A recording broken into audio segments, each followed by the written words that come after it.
We give thanks with a grateful heart. Give thanks to the... Now Joseph had been taken down to Egypt. Potiphar, an Egyptian who was one of Pharaoh's officials, the captain of the guard, bought him from the Ishmaelites who had taken him there. The Lord was with Joseph, so that he prospered, and he lived in the house of his Egyptian master. When his master saw that the Lord was with him and that the Lord gave him success in everything he did, Joseph found favor in his eyes and became his attendant. Potiphar put him in charge of his household, and he entrusted to his care everything he owned.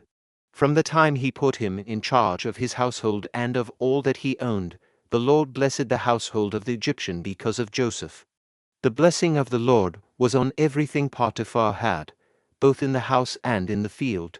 So Potiphar left everything he had in Joseph's care, with Joseph in charge. He did not concern himself with anything except the food he ate. Now Joseph was well built and handsome, and after a while his master's wife took notice of Joseph and said, "Come to bed with me." But he refused. "With me in charge," he told her, "my master does not concern himself with anything in the house. Everything he owns he has entrusted to my care. No one is greater in this house than I am. My master has withheld nothing from me except you, because you are his wife. How then could I do such a wicked thing and sin against God?" And though she spoke to Joseph day after day, he refused to go to bed with her or even be with her. One day he went into the house to attend to his duties, and none of the household servants was inside.